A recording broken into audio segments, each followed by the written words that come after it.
Morning, Neil. Good morning, Matthew. Do you know what I like about podcast day is it's the tidiest I see your hair all week. I know. I thought that when I saw you in person, my hair was just like in every direction. I did not give a shit. Yeah, you do not care. And then on podcast day, I was like, oh wow, Matt's brushed up. He's going to be, he wants to be presentable for the world today. Anyway, that's not what we're going to talk about. No. So what's our highlight been, Matt? Right, so I think our highlight of the week definitely is that we have made our first organic sale of a physical product. Whoop, whoop. Whoop, whoop. Yeah, and that was a big milestone. We've sold something. I missed it as well. You had to call me and tell me. I know. It popped up when I was in the car as a notification, and I thought it was just someone liked our item, and I just saw so-and-so has purchased, and then I called you straight away. I was like, oh my God, did you see the notification? We made a sale. I think it's a huge win, and it goes, I would say, a long way, most of the way, to validating that we are working towards something that adds some value to people.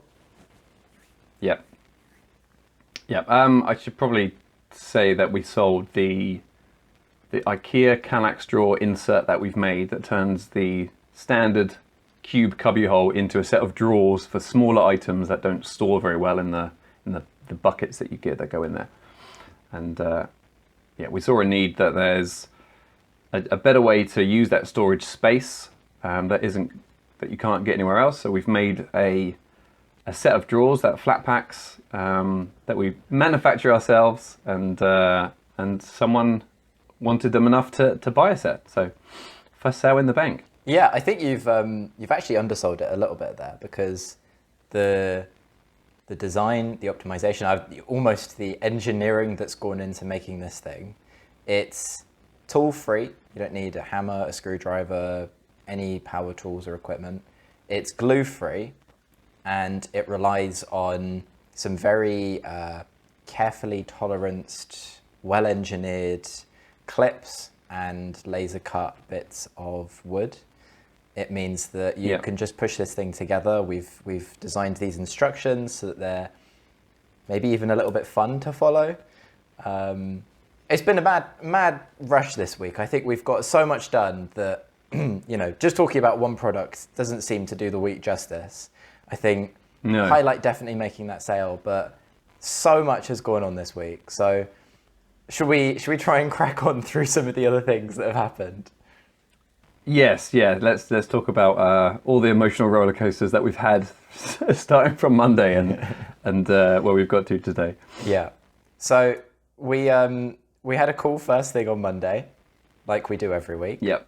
And I think we were both sweating a little bit. We had maybe had some restless nights over the weekend, and I think almost at the same time both kind of went, I've got a bit of a worry. And I don't know. Do you want to just elaborate on how that conversation went? Do you know what? It's been such a long week. I can't remember what the worry was. Was it that we were running out of time? Was that the worry? Yeah. So it was that was it. So we was worried that we were running out of time. We don't have endless amounts of time, and we want to make a product or a series of products that can sell themselves. We have an automated manufacturing line, so we don't have to physically make them ourselves, and have that set up by the end of the year so that it's enough revenue to sustain us for the next bigger chunk of the project we want to undertake. And we'd left it last week talking about packaging design and user experience and things like that, and we were worried about where we're spending our time. With just two of us working on this, there's so many things we could be focused on, and we're much more excited about some things than others. So building prototypes and optimizing engineering designs, we could spend hours doing, but it's not the right thing to do all the time. We need to stay laser focused to the best thing for the mission of the company. Yeah. And we both started at Monday going, I'm really worried about where we're spending our time. We need to be spending it more on the next steps and getting out of the weeds of this current product we're trying to sell, and all of that. So, and we both, I think, didn't know if the other one was feeling the same way. We didn't want to upset the other one, but because the other one was we thought the other was excited about what we were doing, and we both actually agreed that we're both worried about the same thing. We both think we should, not change direction, but drop the things that don't add the value right now and focus on the runway stuff. Yeah. So that was reassuring. Yeah, it's a really simple, it comes down to, right, we sell this thing for X amount of money, but how much time does it cost us to make the thing that we're selling for that much money? And, we're going to start talking about outsourcing some of the processes if we can, or at least investigating that in probably in the next week. But we need to be co-founders of a business as well as manufacturers and suppliers and designers and engineers and all of the other million hats that you wear when you're trying to start something like this. Social media managers. Yeah, podcasters. Yeah, all of those time sinks. Yeah. So I think that's a nice sort of transition into what we decided the next steps should be. And there's a point here on a lot of the big names, the success stories that you will have heard of, your Steve Jobs or Dyson or whoever it is. And they kind of talk about this like intuitive, oh, I thought this was the right direction to go, and I made that decision, and we developed the product. And I kind of hear these things and I get a bit annoyed because it's a bit like a lottery winner or a famous pop star saying, oh yeah, you can make it, it's easy. And it's like, it's not that easy. You guys are one in every, billion people that make it like that. There's processes that we have tried to develop over years of design and engineering and experience and scientific development and research to try and make sure that these, developments lead to positive outcomes. But they very rarely talk about validation through users or how you try and reassure the business that where you're heading is the right direction. And there's a lot of opinions around this, but given the constraints that we have decided that we need to be as in touch with people as possible from the beginning and not just say, right, I've got an idea or I've got even a new technology. Oh, technology first, don't get me started on that. But there's a problem. There's a problem that people have. Let's validate that there's a problem these people have. Let's work out what solutions work to resolve that problem for people. And so that's kind of the theme of the week. It will be next week as well, is how we engage with people and work towards validating the problems that we've hypothesized. I think it's worth just talking a little bit about, you mentioned technology first. I guess it's also the solution versus problem first. Or maybe I think we were going to talk about it a little bit later on. Essentially, there's two ways of tackling a problem or tackling something. You've got this idea.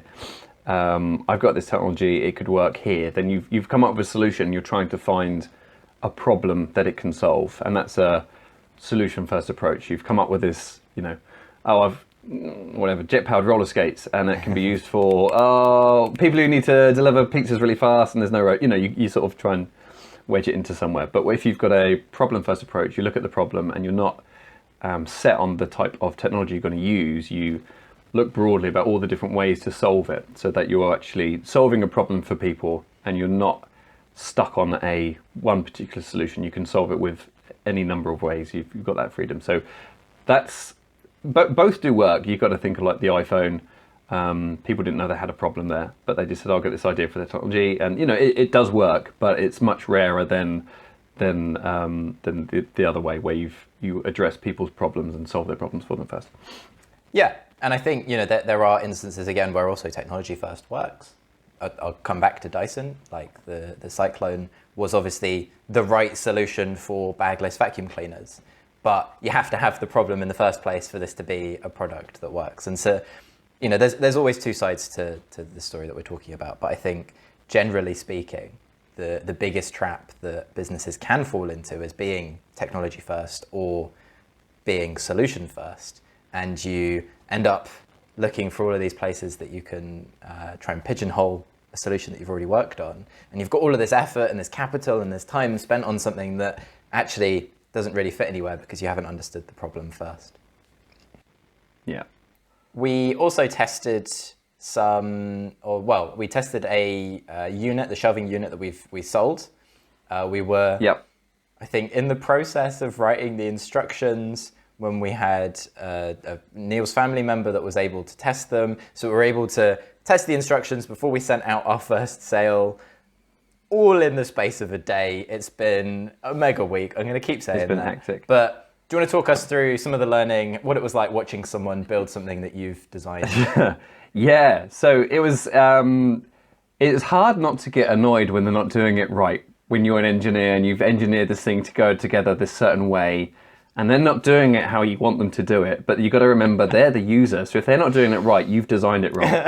So I made a set for my sister, and my sister will admit she is the worst at doing any sort of flat pack or self-building, and doesn't read the instructions, and just wants to get the thing built, and won't follow the steps and things like that. So which makes her like an ideal tester for this. Perfect tester, perfect. So it was like, great, this could go terribly wrong. This is what we want. So we want to know where it goes wrong. So I'd give my sister a big pack of flat pack with all these clips, and the instructions were hot off the press. So I think I'd even sent her half the instructions that were version 2, because it was going through and updates and the graphics. Yeah. And so while she was actually building it, and on a video call to me, you was changing the rest of the instructions. So there was a few funny points when it's meant to just sort of clip together, no tools needed, and one of the pieces were cut a little bit too small, and I knew that. And the reason I didn't recut it the right size was I didn't want to waste the material. So I said to her, look, this is going to be a bit stiff. You're going to struggle with it. But I sent Matt a picture. Maybe we can just flash it on screen in the edit of this thing falling apart and a rolling pin in her hand as she's trying to bash it together. So it really was a nice snapshot of how not to do it. But luckily she did get it together, and that was because we knew it was manufactured a little bit wrongly, and we've corrected that issue. And yeah, I think overall it's a success. We've got a few learnings from it, and we've come to a real sort of it's really eating me up that I want to make it better already, but I haven't got the time to invest in these improvements when we actually do have a product that can sell. And we're limited on time. We don't have a big team. It's just us two. We're doing everything. So it's, where do you spend the time? And I really want to just stop everything and spend a week of more prototyping and fine tuning and all these things. But that's not for yet, because it when it goes together, it's the user experience might not be as best as it can be, but when it is together, it's still a very strong, well-functioning unit that serves the purpose. Yeah. So we had that sort of test that was good, but then we had the sale as well at the same time. So then we were like, oh, this is amazing! We've made a sale. Oh crap! We've got to make this thing. We've got to package this thing up and send it, and it's a real user who expects a certain level of quality, and we need to make sure that it's perfect. So we sunk a lot of time into making sure our first customer got the best experience from our product, so they can leave a good review. And we spent a day on the instructions. I think that was not anticipated, because we had screenshots of each angle as it goes together, but then we realized it didn't print very well, you couldn't see it, so we had, I'm not sure where that decision came from. I think Matthew just sort of decided, nope, I'm going to do this differently, and what turned into a quick an hour on instruction turned into a whole day of instruction writing. So that was a bit of a unplanned activity there, but the instructions look so good. Maybe again we can just flick through on screen and give a few screenshots of what they look like now, which is awesome. I think it's the element that comes up a lot in development is there's just so many things you don't know are going to take up time. And with even as simple things like, I had most of the pieces to ship something out, but I didn't have all of the pieces, and I've got the 3D printer that's more reliable. Neil's is in pieces at the moment, and Neil's got the laser cutter that we use to cut these things. And we live, 60 miles apart, if not more. I don't know. I mean, it's a good couple of hours if you're in traffic. Yeah. And it's the logistics in getting all of these pieces together, and then you don't know what you have to do until you do it once. And so I was so excited when that organic sale came through, because it's not family or friends where you can get away with putting it in a carrier bag and hand delivering it, or they'll be nice if there's a scuff, or you can call them on the phone and walk them through the steps if they don't know what they're doing. It's every element now had to be the Invention Junkies standard of what we hold ourselves to, and it had to go out on time, which was far too tight a turnaround time on the store. Yeah. And like the instructions weren't even made when the order was put in. It was on, our list of things to do. We'd barely started. I'd chucked a document together with like, put this bit here. And it's like, well, that's not good enough. Someone needs to know how this bit goes there and which direction and how much force to use. And there needs to be an image and like it needs to be really clear. And so I think that was part of why we went to the effort of redrawing stuff, was because there were screenshots of sort of this 3D CAD model, but that is a technical drawing for a technical person. And I think even with some of the best instruction booklets, your IKEAs or Legos, they can also assume that you understand the pieces. There's a level of familiarity with what you're working with, especially with Lego at least. And these are new pieces. This is a new system of assembly. And it's not like using a screwdriver, because there is no screwdriver. You've got to use clips that you've never used before. And so everything needs to be quite explicit in the way that you put it together. And at the same time, we had this massive, we don't want it to feel like work. We don't want people to be traumatized by flat pack and building this thing. And we want it to be really nice, soothing, rewarding experience where you just gently push these things together and walk away 10, 20 minutes later and you've got this amazing new piece of, organization in your house. And so I think a big part of the stresses of releasing this thing on time is the standard that we hold ourselves to. But when the next order comes through, when it's no longer out of stock, we know everything that goes into it now. We know all of the costs, we know all of the processes. And the only thing that changes is we now need to go and automate all of that.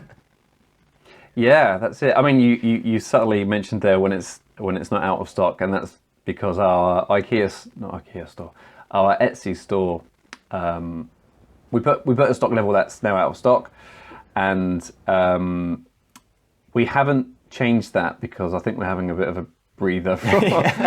Well, it was a big stress. We don't have any ready to make, and there's a decision point now on what we do.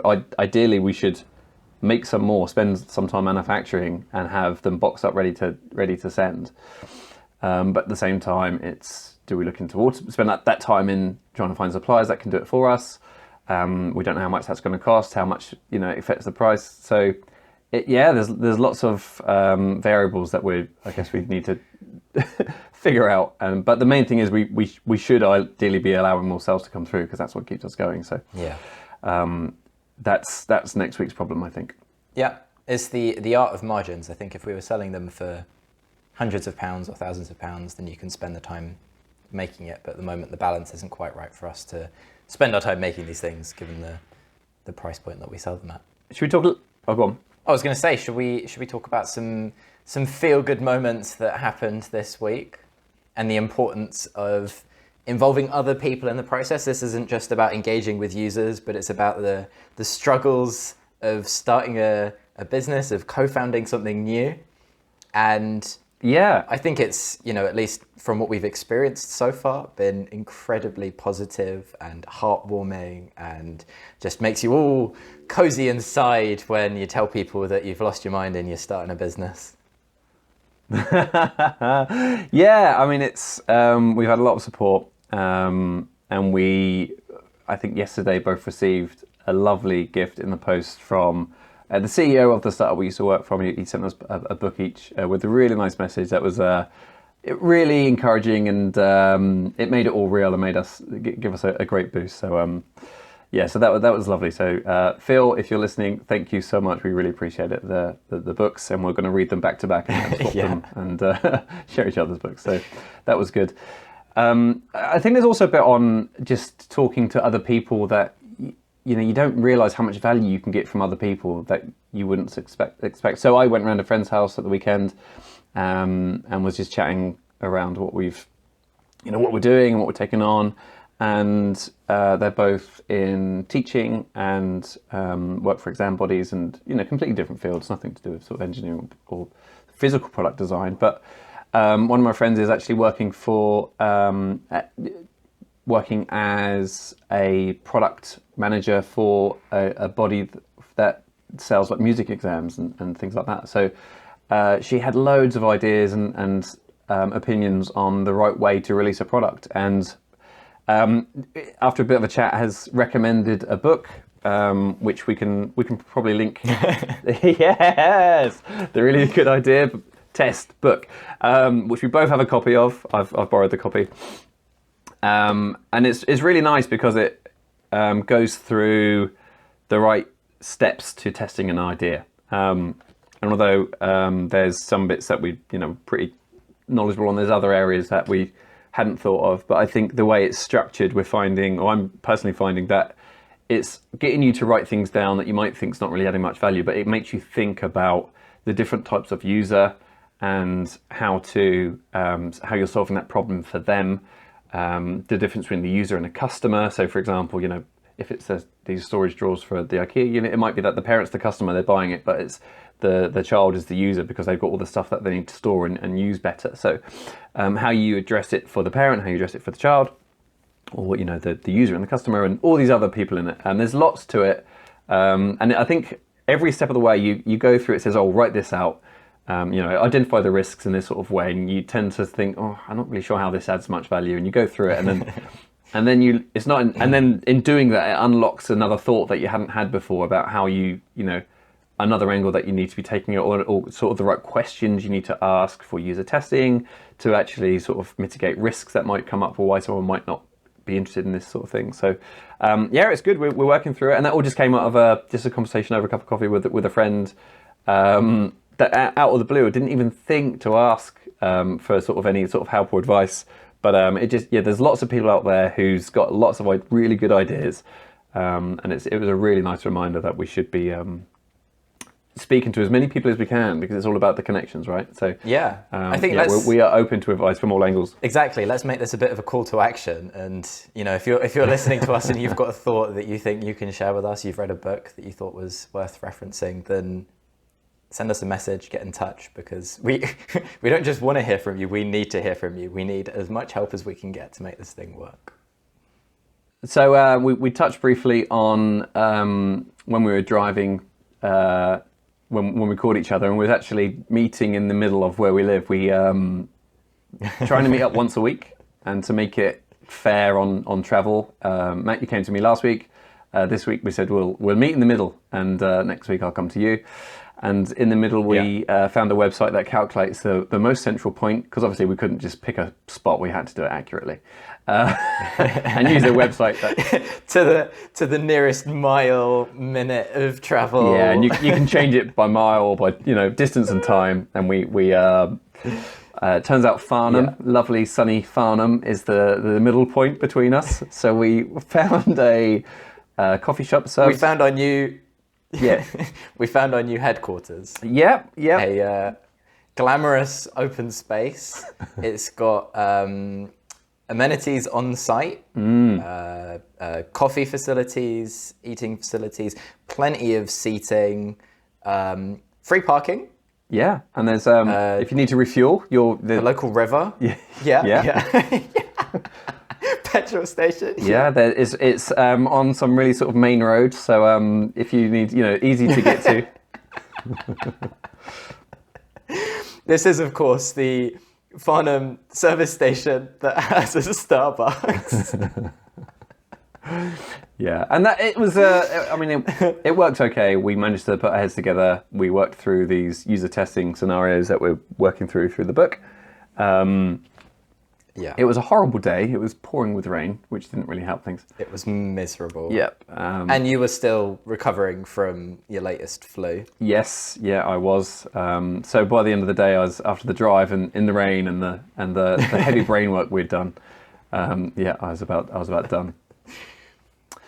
There was a moment, so we'd moved halfway through so we could get lunch and sit down somewhere else and change scenery, which was, as it happens, a different Starbucks. But you turned to me after we'd been doing some sort of semi-independent work, and you were like, I think I'm done.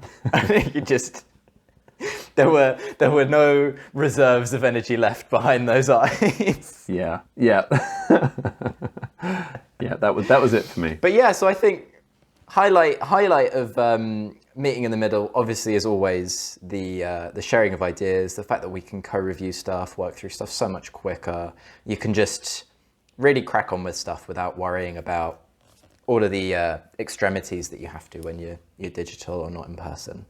But also another highlight was, this really sweet moment when we're sitting next to each other working away on our laptops, and we kind of just, our eyes met down on the floor at this enormous clump of tangled hair staring back at us.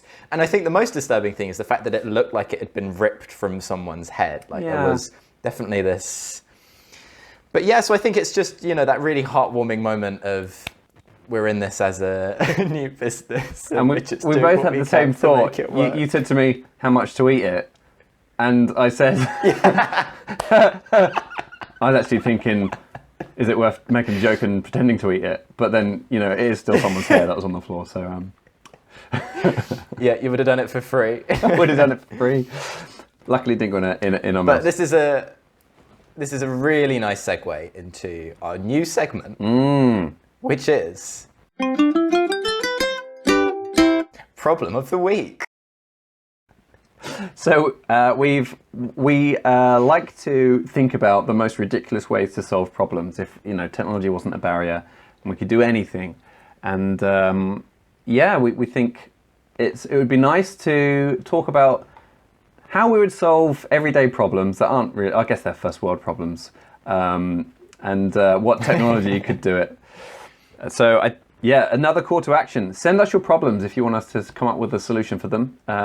We will not make them. Absolutely. But we will talk about what they were. And the problem this week was haircuts. Yeah. Big pain of both of us. I hate getting my haircut. I hate it so much. Why do you hate getting your haircut, Matt?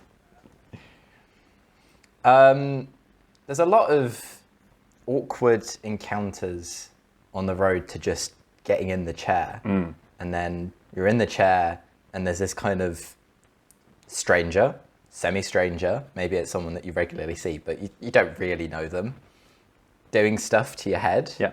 And you don't really know if it's the stuff that you want done to your head until the end, when it's too late to reverse any of the stuff that's just been done. And there's my favorite moment where they hold the mirror up and they say, what do you think? And you think, well, I very rarely see the back of my head, so I don't really care. And also, if I didn't like it, what are you going to do about it? Because it's done now. So you always go, yeah, nice, looks great. Yep. And I always think, God, back of my head looks weird. That's well, what can you do about that? I mean, there's. I hate the fact that they're the designers, right? They should know what looks good on your head, and they say, "What do you want?" And you're like, "I don't know. I just want my head to look good." And make it look like it did 3 weeks ago when it was shorter. and normally if you change them up, it's always someone different. So you need to know the lingo. You've got to say, oh, I want to fade it. I want to fade now. And so if you got to understand what that means. So a 2 fade means it starts at a 2 and then gradients out. Skin fade means back to skin. But you can then have a high, middle, low fade because that dictates. And I've only recently learned all these terms. I didn't know. That's what I wanted before, but I didn't know how to ask for it. So I remember once I said, oh, I'm going to have a skin fade to the hairdresser. And they went, oh, really? I went, yeah, but not loads of skin. And he's like, well, no, skin fade's skin. It's like skin all over the back of your head. And I was like, oh, that's not what I just want it short around there. Number 2. I'll have a 2. Because it just put me off. I didn't know how to ask for what I wanted. So it's horrible. It's like, yeah, I hate getting my hair cut. And then like I said, they're touching your face. and then all this stuff. And there's that one time that, sorry, I'm on a rant now. I'm really, No, I really wanted you to get to this point and tell us about the experience where you couldn't see. I think you just tell us what happened. You'd gone to the barbers. I felt like treating myself this one particular day. I thought, you know what? I'm just going to march right in there, and I'm going to get my hair cut, and I'm going to come out feeling fabulous because that's what I deserve.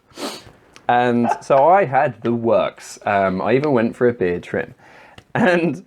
Oh, by the way, if I go up to a barber's and there's someone sitting down waiting, I'll walk away, and I've even got in the car and driven away because I don't like the whole idea of figuring out who's next. It has to be empty seats before I go in there. So to the point where you need like a ticket system where people are holding them up. Please, a ticket system. It's much clearer than trying to keep track of how many people's come in the door and who's next and who's in front of you. Hate that. And you do that thing where you're like keeping track for them, so they turn around and they're like, right, who's next? You're like, it's him. Yeah, he was here before me. Him, yeah. Then it's him, then it's him, then it's me. Then and you have to, and so now I'll go and I'll make sure I'm there at open at 9 o'clock when they open, so that I know there's a queue system and it's orderly. Last time I got my hair cut, I did that, but then they didn't open and it was gone 9 o'clock, and I was like, well, screw you then, I'm going to go around the corner because you're not open. Went around the corner and got the worst haircut of my life. That's another story, I'm not going to go into it today. But anyway, this one particular time, I was in the chair and went for the haircut and the beard trim, did the beard trim, and he said, do you want a hot towel? I don't know what that means. I had no idea what that meant. I thought maybe it's a hot towel shave. Because when they do a beard trim, they sort of shave your neck and stuff. So I thought maybe it meant, do I want that before he shaves it? So I said, yeah, sure. And he just looked at me and had this little smile creep across his face. And he was like, sure, I'll get the towel. And he walked off. And I just thought, He goes around back and he's like, we've got a hot towel. We've got a hot towel. We rang the bell, ding, ding, ding, ding, ding, it's a hot towel. And by this point, a lot more people have come in. So it was getting busy. And he laid me back, so I'm laying back whilst all these like cool kids getting normal haircuts, looking much better than my haircut because I didn't know how to ask for the right thing. And he gets this towel. Oh God, I'm re-remembering it all. And oh yeah. And he then sort of did this dance where he's like touching it on my face. And what he was doing was testing the temperature for me to say, yes, it's fine. I didn't know that. So he's like flapping this towel on my cheek as I'm laying back in this busy barbershops. And he's like, is it okay? I was like, yeah, it's fine. Just like get it over with. I don't want this anymore anyway. And then he wrapped it around my head and left just my nostrils sticking out. And I was just lying there paralyzed with this like bored up hot steaming towel on my face with my nose sticking out, which apparently was opening pores or something.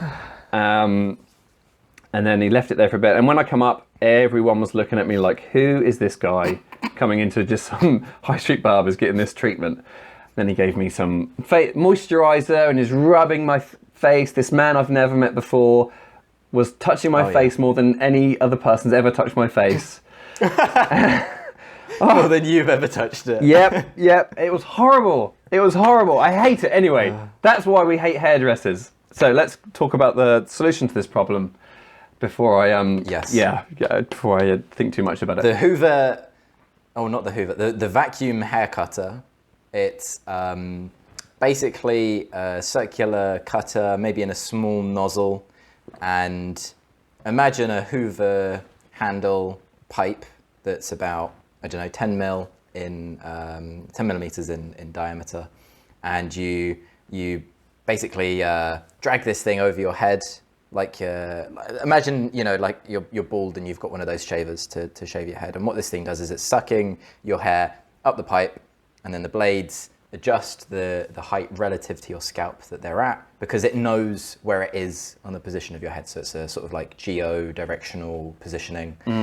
It knows where you are. It says, right, I'm at the fringe. The fringe is 2 inches because that's the haircut they've chosen. Through their app, you just pick, like on Sims or something, you pick the haircut you want to come out with, like an avatar builder. 2 inches at the front, right? I'm at the front. I've cut the front, right? Now the sides. Oh, this is going to be 1.5 inches. Oh, I'm towards the back. Okay, this is a shorter bit. and the blades do all the work. So you just rub this thing around on your scalp. Takes about, I don't know, 5-10 minutes. You can do it yourself. There's no mess. The hair's all sucked up the Hoover. I can see a problem though, Matt. I can see a problem with it. Like, what happens if you've got longer hair like yours, and as you're sort of going over, you're not picking some of the hair up, and you know, this bit's, you know, because you've got an overlap, it might not change the height at the right time, and you're going to pick up the wrong hair, and then it's going to cut the wrong length, and then it's going to be sort of, you know, all uneven. I think that's more in the design of the nozzle. Okay. I think give the engineers a chance, and so that's the idea. Someone can make that. I will pay.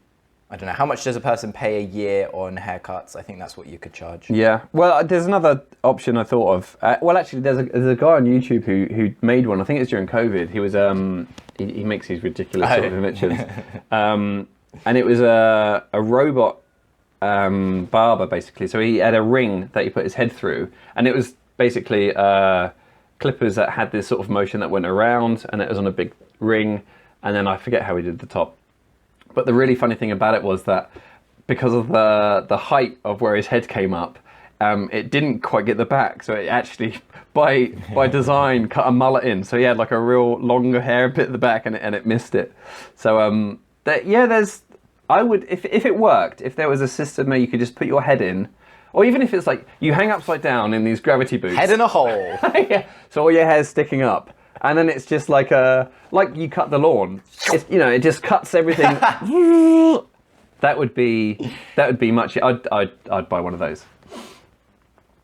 Gravity boots. Got it. The cure to bad haircut. Right. So on to something a bit more serious. Yes. Okay. We met in our lovely HQ, where we've now digressed about hair for I think long enough, and worked through 3 problems that we'd defined at our last meeting. These are areas that we think there is enough friction to investigate if there is energy for us to create a solution. So we worked through the 4-step hypothesis writing. I could see Neil kind of drooling and his, you know, brain leaking out through his ear. I was unwell at the time, just to, you know. I was trying to defend yourself. I was struggling with you know, just staying conscious as well as trying to think hard. So yeah, I'm not normally that brain dead. I am being a little bit cruel. We came back to it the next day and then worked through the next step, which was all about the risks that you've uncovered by working through these things, come up with the questions, and we have written a user survey that we're going to test and send out, and essentially lead into creating focus groups or user groups so that we can develop products, if these are problems worth solving, that actually solve a problem for people. And so we've done that on top of a week where we, you know, sold a product, developed all of this stuff, editing podcasts, doing social media. There's just so much going on all at once, and it's just another hat you have to wear when you're doing all of this. Yeah. I think I want to, you know, celebrate every little win that we've had. It's been such an awesome week, and I think I'll let you do the closer today if you want. Great. Well, I think I'll put a little call to action in and say now that we have these surveys ready to go out, or close to ready to go out, we need people to survey from all different user groups. And the bigger range that we've got, the better it helps us to understand whether what we think are problems for people really are problems for people, and how they deal with those problems, and whether the things we're thinking about are the right sorts of things. So please get in touch if you want to be one of us, the people that we survey. And you do have to put a little bit of time into the survey, but it will help us. So on that note, please help us, and Invention Junkies out.